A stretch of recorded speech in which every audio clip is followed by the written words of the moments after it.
चलिए जान लेते हैं आज की देश और दुनिया की सिलेक्टेड और महत्वपूर्ण 20 खबरों को सिर्फ 5 मिनट में। पर अभी तक आपने इस वीडियो को लाइक नहीं किया तो कृपया इसको लाइक कर दीजिएगा। रंडवे और कुंवारे क्या समझेंगे परिवार का दर्द, अखिलेश यादव ने मोदी और योगी पर कसा तंज, कहा इस बार बीजेपी का होगा सुपड़ा साफ। पूर्व बीजेपी सांसद बलबीर पुंज का दावा, दीप सिद्धू के अंतिम संस्कार के दौरान लगाए गए थे देश विरोधी नारे। पंजाब के सीएम चरणजीत सिंह चन्नी ने अरविंद केजरीवाल के खिलाफ कर दी जांच की मांग, कहा प्रधानमंत्री मोदी लें संज्ञान। कुमार विश्वास को मिलेगी सुरक्षा, केजरीवाल पर लगाए गए आरोपों के बाद केंद्र सरकार कर रही है समीक्षा।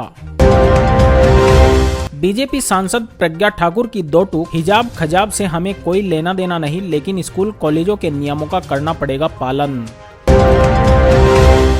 2008 बम ब्लास्ट मामले में गुजरात के तत्कालीन सीएम नरेंद्र मोदी को मारने की रची गई थी साजिश, कोर्ट के फैसले में साजिश का हुआ जिक्र। प्रियंका गांधी ने बीजेपी पर लगाया लालू यादव को टारगेट करके प्रताड़ित करने का आरोप, बोली बेवजह किया गया है परेशान। प्रधानमंत्री मोदी ने अपने आवास पर सिख समुदाय के प्रमुख लोगों का किया स्वागत, बोले सिखों के बलिदान को नहीं भुला सकता है ये देश। सपा संरक्षक मुलायम सिंह यादव ने संभाली करहल में कमान, बेटे अखिलेश के लिए जनता के सामने सिसक सिसक कर रोए नेताजी। कर्नाटक के तुमकुर में हिजाब में पढ़ाने से रोका तो शिक्षिका ने दे दिया इस्तीफा, बोले धर्म के अधिकार को नकार नहीं सकते। मणिपुर में लड़कियों को शिक्षा के लिए मिलेंगे 25-25 हजार रुपए, जेपी नड्डा ने घोषणा पत्र जारी करते हुए किया ऐलान। सीएम चन्नी के भैया वाले बयान पर प्रियंका चतुर्वेदी ने चन्नी को लगाई फटकार, कहा लोगों का मजाक उड़ाना करें बंद। किसानों की आय बढ़ाने के लिए पालतू पशुओं के गोबर से बनेगी बिजली, छत्तीसगढ़ में 10 करोड़ का होगा निवेश। खेती के लिए ड्रोन खरीदने पर सरकार से मिलेगी 100% सब्सिडी, किसानों के हक में अब तक का सबसे महत्वपूर्ण कदम। यूपी बिहार के भइयों को नहीं जीतने देंगे पंजाब में चुनाव, सीएम चन्नी का शर्मनाक बयान, राकेश टिकैत की हुई बोलती बंद। उत्तर प्रदेश में बीजेपी सरकार बनने पर किसानों को 5 साल मिलेगी मुफ्त बिजली, अमित शाह ने किया वायदा। अकाली दल और बसपा का संयुक्त घोषणा पत्र जारी, हर घर को 400 यूनिट बिजली मुफ्त देने का किया वायदा। पीयूष गोयल बोले यूपी का मजाक उड़ाने व पंजाब से भगाने वालों को सबक सिखाएगी जनता। रोपड़ में निकाला रोड शो, ट्रैक्टर पर बैठी कांग्रेस महासचिव प्रियंका गांधी, साथ में सीएम चन्नी भी थे मौजूद। अखिलेश यादव बोले 2 चरणों के मतदान के बाद गर्मी निकालने की धमकी देने वालों की निकल गई भाप। समाजवादी पार्टी अध्यक्ष अखिलेश यादव ने पार्टी पर परिवारवाद और अपने कार्यकाल में सिर्फ परिवार का ही भला करने के भारतीय जनता पार्टी के आरोपों पर शुक्रवार को कहा कि जिसके परिवार होता है वही उसका दुख दर्द समझ सकता है, जिसका कोई परिवार नहीं होता वह दुख दर्द क्या जाने। यह भाजपा के नेता, इनके कोई परिवार नहीं है, यह क्या जाने परिवार का दुख दर्द। एक परिवार वाला ही अपना दायित्व, अपनी जिम्मेदारी समझ सकता है, एक परिवार वाला ही समझ सकता है कि महंगाई क्या है। यहाँ परिवार वाले लोग बैठे हैं जो महंगाई को महसूस कर सकते हैं। नौजवान बेरोजगार महंगाई की मार को महसूस कर सकता है। पंजाब के मुख्यमंत्री चरणजीत सिंह चन्नी ने प्रधानमंत्री नरेंद्र मोदी से अरविंद केजरीवाल के खिलाफ जांच का आदेश देने की मांग की है। चन्नी ने प्रधानमंत्री नरेंद्र मोदी से आम आदमी पार्टी के पूर्व नेता कुमार विश्वास के अरविंद केजरीवाल पर लगाए गए आरोपों की जांच के आदेश देने का अनुरोध किया है। चन्नी ने कहा कि अरविंद केजरीवाल विधानसभा चुनाव के प्रचार के दौरान अलगाववादियों का समर्थन कर रहे हैं। चन्नी ने एक ट्वीट में कहा, पंजाब के मुख्यमंत्री के रूप में मैं माननीय प्रधानमंत्री नरेंद्र मोदी जी से डॉक्टर कुमार विश्वास जी के वीडियो के मामले में निष्पक्ष जांच का आदेश देने का आग्रह करता हूं। वहीं आम आदमी पार्टी के नेता राघव चड्ढा ने कुमार विश्वास से सवाल किया है कि अगर उनके पास ऐसी कोई जानकारी थी तो वह 2017 से आज तक चुप क्यों रहे। चुनाव के एक दिन पहले अचानक उन्हें ये कैसे याद आ गई। अगर उनके पास केजरीवाल के खिलाफ आतंकवाद से जुड़ा कोई सबूत था तो उन्होंने सुरक्षा और जांच एजेंसियों को इसकी जानकारी क्यों नहीं दी। क्या वह भी इसमें शामिल थे।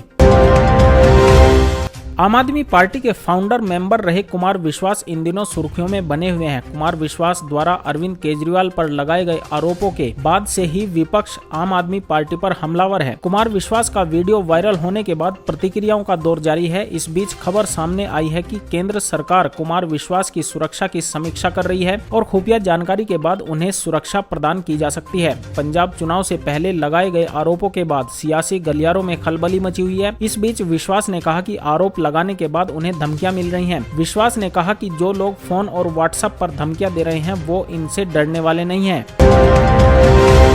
अहमदाबाद की एक विशेष अदालत ने कथित तौर पर कहा कि 2008 के अहमदाबाद बम विस्फोट गुजरात के तत्कालीन मुख्यमंत्री नरेंद्र मोदी को मारने की एक साजिश थी। अदालत के आदेश के अनुसार जिन अस्पतालों में विस्फोट पीड़ितों को अन्य साइटों से लाया जा रहा था, वहां बम लगाने का काम सीएम मोदी के उन अस्पतालों में जाने की संभावना को ध्यान में रखते हुए किया गया था। वरिष्ठ अधिवक्ता यतिन ओझा ने पुष्टि की है कि अदालत ने यह स्पष्ट कर दिया है कि दोषियों द्वारा मोदी को खत्म करने की संभावनाओं से इनकार नहीं किया जा सकता। बता दें कि 26 जुलाई 2008 को शहर के विभिन्न हिस्सों में 20 बम विस्फोट हुए, जिसमें 56 लोग मारे गए और 246 अन्य घायल हो गए थे। अभियोजन पक्ष ने तर्क दिया है कि आरोपी इंडियन मुजाहिदीन से जुड़े हैं, जिन्होंने 2002 के गोधरा दंगों का बदला लेने के लिए विस्फोटों की योजना बनाई थी।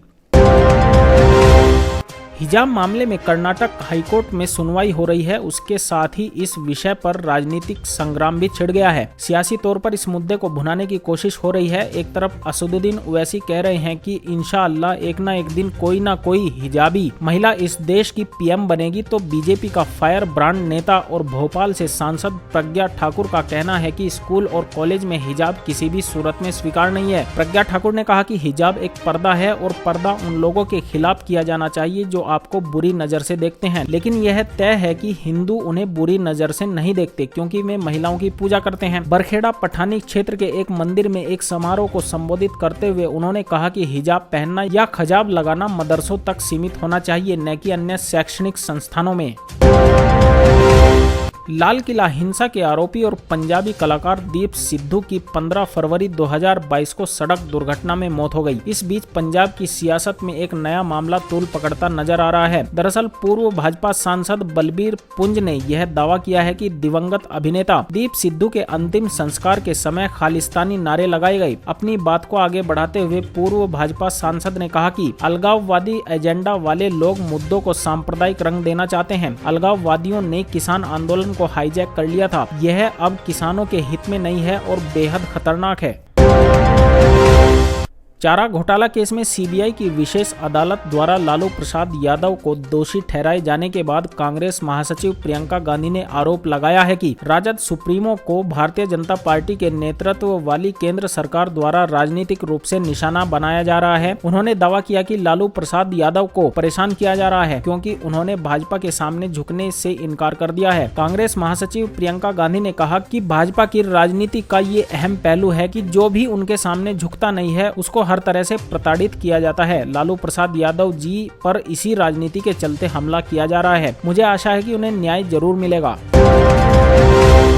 कर्नाटक में हिजाब को लेकर विवाद रोज नया मोड़ लेता जा रहा है। जहां उच्च न्यायालय में सुनवाई अभी लंबित है और अंतरिम आदेश के अनुसार कक्षाओं में छात्र छात्राओं के हिजाब, बुर्का और भगवा गमछे आदि पहनने पर रोक लगी है। इसके बावजूद हिजाब को लेकर स्कूल कॉलेजों में नोकझोंक और तनाव के मामले देखने को मिल रहे हैं। इस बीच कर्नाटक के तुमकुर में हिजाब पहनकर पढ़ाने से रोकने पर शिक्षिका के इस्तीफा देने का मामला सामने आया है। मीडिया रिपोर्ट्स के अनुसार चांदनी जैन प्री यूनिवर्सिटी कॉलेज में अंग्रेजी विभाग में गेस्ट लेक्चरर थी। कॉलेज के प्रिंसिपल ने जब उनको हिजाब उतारने के आदेश का पालन करवाने के लिए कहा तो उन्होंने इनकार कर दिया। तलखी बढ़ने पर आदेश का पालन कर हिजाब हटाने के बजाय उन्होंने नौकरी से ही इस्तीफा दे दिया।